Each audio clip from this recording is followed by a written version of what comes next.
Welcome to കേൻറ്റില physics academy. ഈ ഒരു വീഡിയോയിൽ നമ്മൾ ഡിസ്കസ് ചെയ്യാനായിട്ട് പോകുന്നത് LPSA, UPSA, KTET category 1, KTET category 2 പരീക്ഷകൾക്കെല്ലാം ഒരുപോലെ യൂസ്ഫുൾ ആയിട്ട് വരുന്ന എഡ്യൂക്കേഷണൽ സൈക്കോളജി എന്ന് പറയുന്നതിലെ മറ്റൊരു ടോപ്പിക്കാണ്. ടോപ്പിക്കിൻ്റെ പേര് എന്ന് പറഞ്ഞിട്ടുണ്ടെങ്കിൽ ഇമോഷണൽ ഡെവലപ്മെൻറ്റ് എന്നുള്ളതാണ്. Emotional development. അപ്പോൾ ഇമോഷണൽ ഡെവലപ്മെൻറ്റ് എന്താണ്, അതിൻ്റെ പ്രത്യേകതകൾ എന്തൊക്കെയാണ് എന്നുള്ളതാണ് നമ്മൾ നോക്കുന്നത്. ഇമോഷണൽ ഡെവലപ്മെൻറ്റിനെ പറയുന്ന മറ്റൊരു പേരും കൂടി ഉണ്ട്. പേര് മനസ്സിലാക്കുക,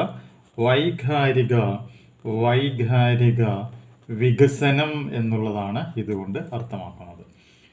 എഡ്യൂക്കേഷണൽ സൈക്കോളജിയുമായി ബന്ധപ്പെട്ടുള്ള ഒരുപാട് വീഡിയോസുകൾ നമ്മൾ ചെയ്തിട്ടുണ്ട്. ആ വീഡിയോസ് എല്ലാതും താഴെ പ്ലേലിസ്റ്റിൽ പോയി കഴിഞ്ഞാൽ നിങ്ങൾക്ക് കാണാവുന്നതാണ്. ഓക്കെ, അപ്പോൾ എന്താണ് ഇമോഷണൽ ഡെവലപ്മെൻറ്റ് എന്നുള്ളത് നമുക്കൊന്ന് ചെക്ക് ചെയ്യാം. ഇമോഷണൽ ഡെവലപ്മെൻറ്റ് എന്ന് പറയുന്നത് ഇമോവർ എന്ന് പറയുന്ന ഒരു ലാറ്റിൻ പദത്തിൽ നിന്നാണ് ഇമോഷൻ എന്ന ഇംഗ്ലീഷ് പദം ഉത്ഭവിച്ചിട്ടുള്ളത്. അപ്പോൾ ഇമോഷൻ എന്ന് പറയുന്ന വാക്ക് അപ്പോൾ എവിടെ നിന്നാണ് ഉത്ഭവിച്ചിട്ടുള്ളത് എന്നുള്ളതാണ് അറിഞ്ഞിരിക്കേണ്ട ഒന്നാമത്തെ പോയിന്റ്. ആ ഉത്ഭവിക്കുന്ന വാക്കിൻ്റെ പേരാണെന്ത്? ഇമോവർ എന്നാണ് നമ്മൾ പറയുന്നത്. ഇമോവർ എന്ന് പറയുകയാണെങ്കിൽ അതിൻ്റെ അർത്ഥം നമുക്ക് ആദ്യം മനസ്സിലാക്കണം. അർത്ഥം എന്ന് പറയുകയാണെങ്കിൽ ഇക്കിളി ഉണർത്തുക എന്നുള്ളതാണ് ഇമോവർ എന്ന് പറയുന്ന ലാറ്റിൻ വാക്കിൻ്റെ അർത്ഥം. ഈ ഇമോവർ എന്ന് പറയുന്ന വാക്കിൽ നിന്നുമാണ് എന്ത് ഫോം ചെയ്തേക്കുന്നത്? ഇമോഷൻ എന്ന് പറയുന്ന ഇമോഷൻ എന്ന പേരിലുള്ള ഇംഗ്ലീഷ് വാക്ക് രൂപം കൊണ്ടിട്ടുള്ളത്. അപ്പോൾ ഇമോഷൻ എന്നുള്ള വാക്ക് രൂപം കൊണ്ടിട്ടുള്ളത് എവിടെ നിന്നാണ്? ഇമോവർ എന്ന് പറയുന്ന ലാറ്റിൻ പദത്തിൽ നിന്നുമാണ് ഉത്ഭവിച്ചിട്ടുള്ളത്. ഇമോവർ എന്ന് പറയുന്ന വാക്കിൻ്റെ അർത്ഥം എന്താണ്? ഇക്കിളി ഉണർത്തുക എന്നുള്ളതാണ് അതുകൊണ്ട് നമ്മൾ അർത്ഥമാക്കുന്നത്. ഇടയിൽ ഈ വികാരം എന്ന് പറയുകയാണെങ്കിൽ വികാരത്തിന് നമുക്ക് കുറച്ച് നിർവചനങ്ങൾ, കുറച്ച് കണ്ടീഷൻസ് നമുക്ക് പറയുവാനായിട്ട് സാധിക്കും. വികാരം എന്ന് പറഞ്ഞാൽ എന്തൊക്കെയാണ് അതുകൊണ്ട് നമ്മൾ മീൻ ചെയ്യുന്നത്? പരീക്ഷയ്ക്ക് ഒരു വർഷം ചോദിച്ചിട്ടുള്ള ഒരു പോയിന്റ് ആയിരുന്നു. അപ്പോൾ നമുക്ക് നോക്കാം. വികാരം എന്ന് പറഞ്ഞാൽ അത് സൃഷ്ടിപരമോ നിഷേധാത്മകമോ ആകാം. അപ്പോൾ ഒന്നാമത്തെ പോയിന്റായിട്ട് അപ്പോൾ നമുക്ക് എന്ത് പറയാം? സൃഷ്ടിപരമോ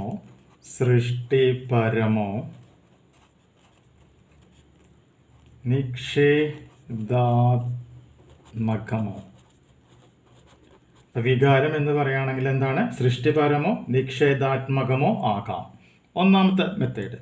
രണ്ടാമത്തെ പോയിന്റായിട്ട് പറയണത് വികാരം എന്ന് പറയുകയാണെങ്കിൽ അത് ആനന്ദപ്രദമോ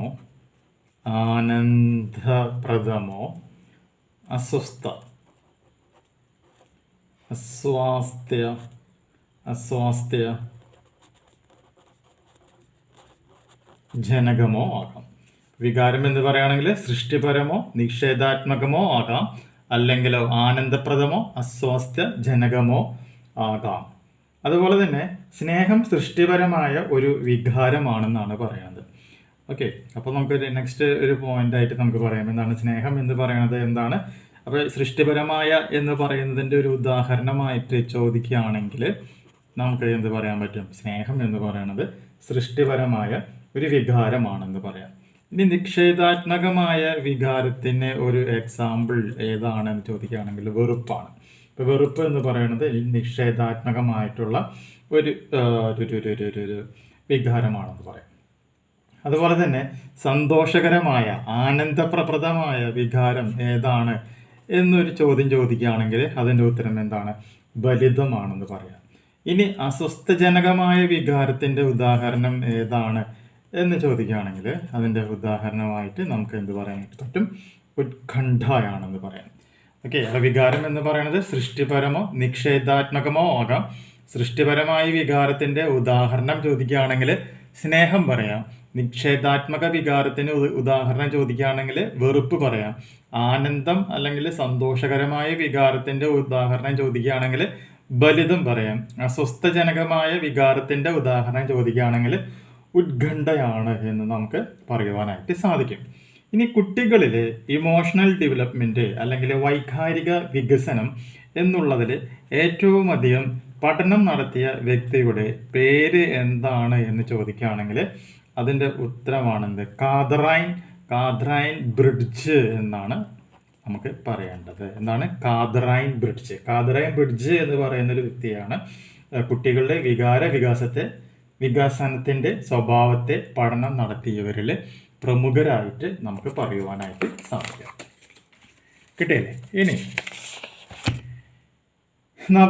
നവജാത ശിശുക്കൾ മുതൽ 24 മാസം പ്രായമായ കുട്ടികളെ അവർ ഒരു വാത്സല്യ ഗൃഹത്തിൽ വെച്ച് നിരീക്ഷിച്ചിട്ടാണ് കാതറൈൻ തൻ്റെ സിദ്ധാന്തം, അല്ലെങ്കിൽ എന്താണ് കാതറൈൻ ബ്രിഡ്ജ് സിദ്ധാന്തം എന്ന് പറയുന്ന ഒരു സംഗതി രൂപവൽക്കരിച്ചിട്ടുള്ളത്.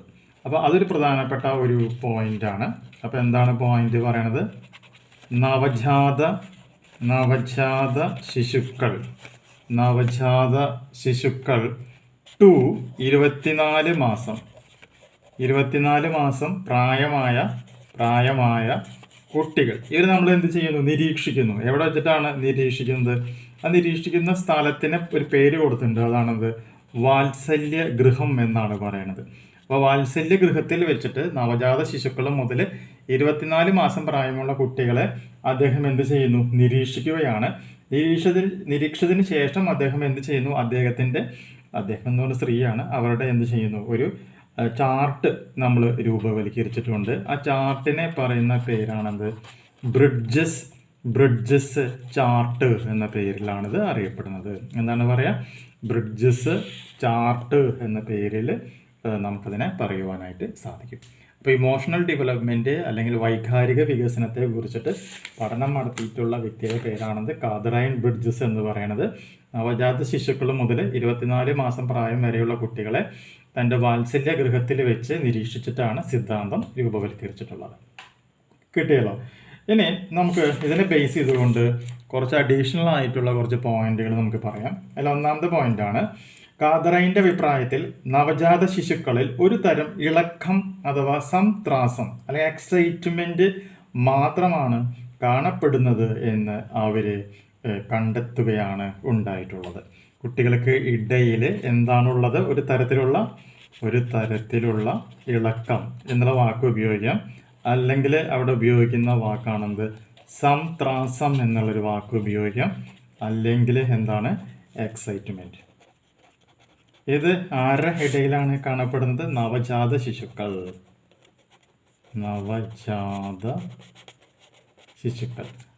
ഒരിളക്കം, സംത്രാസം അല്ലെങ്കിൽ എക്സൈറ്റ്മെൻറ്റ് ആണ് കാണപ്പെടുന്നത്. കിട്ടിയില്ലേ? ഇനി ഇവയിൽ ആദ്യത്തേത് അസ്വാസ്ഥ്യങ്ങളിൽ ഉദ്ഭവിച്ച് ക്രമേണ ഭയം, വെറുപ്പ്, കോപം, അസൂയ എന്നിവയിലൂടെ ഇത് പുരോഗമിക്കുന്നു എന്നാണ് പറയുന്നത്. ഈ പ്രവാഹത്തിൻ്റെ വൈകാരിക രൂപമാതൃകകൾ അസ്വസ്ഥകരവും പ്രവർത്തനത്തെ തടസ്സപ്പെടുത്തുന്നതുമായിരിക്കുമെന്നും ഇദ്ദേഹം അഭിപ്രായപ്പെട്ടു. കൂടാതെ സംത്രാസത്തിൽ നിന്ന് തന്നെയാണ് രണ്ടാമത്തെ പ്രവാഹവും പൊട്ടിപ്പുറപ്പെടുന്നത്. അത് ഉല്ലാസത്തിൽ ആരംഭിച്ച് ക്രമേണ പ്രഹർഷം, പ്രിയം, ആനന്ദം എന്നിങ്ങനെ മുന്നേറുന്നു. അപ്പോൾ ആദ്യത്തേത് എവിടെ നിന്നാണ് ഉത്ഭവിക്കുന്നത്? അസ്വസ്ഥത്തിൽ നിന്ന് ആരംഭിച്ചത്. രണ്ടാമത്തെ എവിടെ നിന്നാണ് ഉത്ഭവിക്കുന്നത്? മെയിനായിട്ട് വരുന്നത് സന്തോഷം എന്ന് പറയുന്ന ഒരു പോയിന്റ്, ഉല്ലാസം അല്ലെങ്കിൽ സന്തോഷത്തിൽ നിന്നാണ്. ഇനി കുട്ടികളിൽ കാണപ്പെടുന്ന സാധാരണ വൈകാരിക രൂപമാതൃകകൾ ഭയം, ആകുലത, കോപം, കലിതുള്ളൽ, ഈർഷ്യ, പ്രിയം, ആഹ്ലാദം എന്നിവയൊക്കെയാണെന്നാണ് ആര് പറയണത്? കാതറൈൻ ബ്രിഡ്ജസ് പറയുന്നത്. ഇനി എന്തൊക്കെയാണ് ഭയം, ആകുലത, കോപം, കലിതുള്ളൽ, ഈർഷ്യ, പ്രിയം, ആഹ്ലാദം? ഇതെന്തൊക്കെയാണെന്നുള്ളത് നമുക്ക് അടുത്ത വീഡിയോയിൽ എക്സ്പ്ലെയിൻ ചെയ്യാം.